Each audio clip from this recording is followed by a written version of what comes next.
Coach, welcome back to the Rio Grande Valley again Thank after you. 5 years. Did you One of miss the me? a little bit. Well, I only missed you a little bit then too.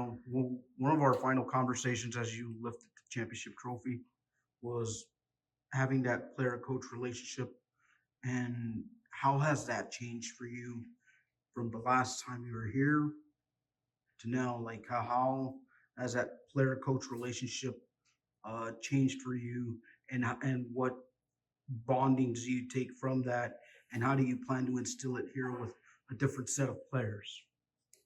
um, I don't think it's changed much at all. I think, if anything, I've gotten. I mean, I say this in the most humble and modest way possible. I've gotten a little bit better at it because, you know, I try to explain this when I talk to people and different business owners. Tell me any business you know where your employees make more money than the bosses, and that's what a coach does, especially in the NBA level. All your players make more money than you. So if you're not establishing solid relationships and letting them know that you're there to love them and help them grow and become the best version of themselves, they'll never fall in line with anything you want them to do, nor listen to anything you have to say. And I've taken that from when I was here on to every team I've been with, and I anticipate to do the same here. I mean, I can't tell you that everyone's going to be my best friend and love me, but they'll definitely know that I love them. That's my goal as, honestly, like, I know we're talking about basketball, but that's my goal in my life. It's like anyone that comes into contact with me, that I can make them feel special in some type of way.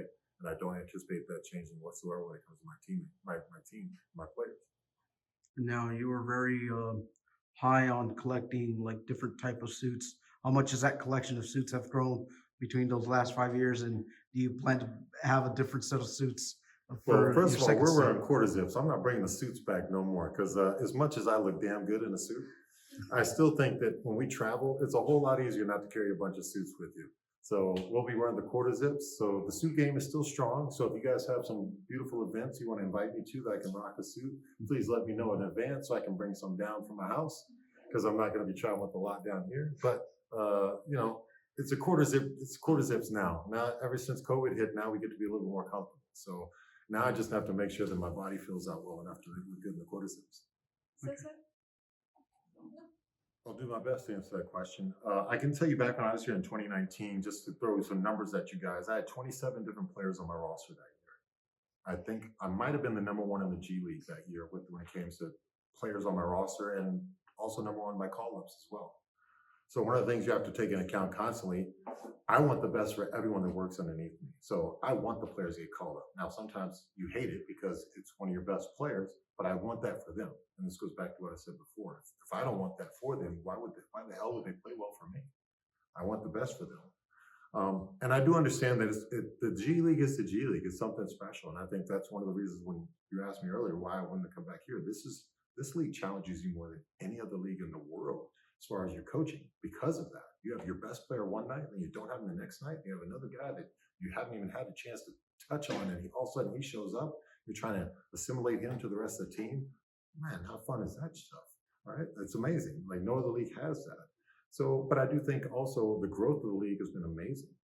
This is, I think for a long time it was debatable, and maybe still a little bit debatable, if this is the second best league in the world. I think we're right there. When you look at the two-way roster spots, the Exhibit 10 spots, and the assignees that come through this, and you look at the success we've had with the players that have been in the G League, now in the NBA, and how successful they've been, I think that's, we're right on par with the second best league in the world outside of the NBA. And maybe some of those really terrible teams in the NBA, we might be better there. I say that in the most humble way possible. Sorry to everybody you might know. Coach, last one on my end. Last time you were also here, you left us a great assistant coach in Mahmoud Adel Fatah. He mentioned you a lot during post-game conferences about his growth as a coach. Just how important is that relationship between assistant coach, head coach, and left us a great head coach in Coach Fatah? How is that important to you in your growth, knowing that you guys were in constant contact and you guys were like hand in glove here for such a long time, that you guys were able to leave back 2 championships and trying to bring now you're here trying to bring back a third? Gosh, I don't know where to begin. First of all, I just want to sing the praises of Mahmoud. That is my guy. I love him to death. We talk every single day.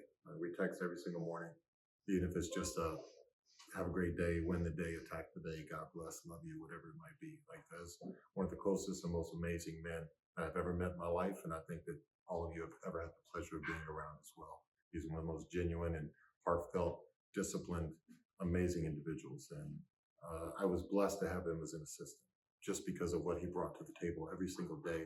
And it takes a lot to match my energy, guys.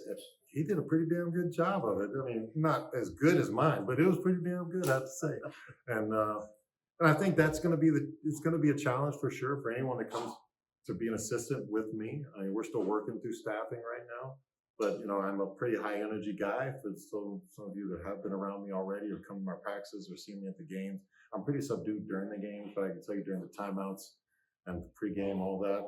I recognize what's in my control, what's out of my control, and I try not to be too forceful with things that are out of my control.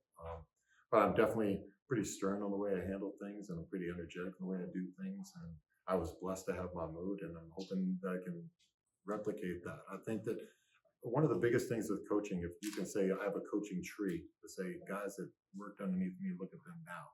And I would love to one day look back and say, look at my coaching tree, look what I've left behind. Look what my leadership has established. Look what my tutelage, or just my example, how it has impacted people's lives. And this, again, like I know we're talking basketball here, but I can't help but to constantly bring us back. Like I don't want to say basketball is life, but basketball replicates life in a lot of ways. Like you just want to grow and learn and be a part of something great in yourself. That's the same way we need to be as a community. We need to be as a planet, quite frankly. We need to be as a nation. And that all starts with your coaching staff. So quite frankly, it begins and ends with the coaching staff. The players see it, the fans see it, you guys as media see it, everyone sees it when there's synergy with the coaching staff. Thank you, Coach. Thank you, everybody. God bless.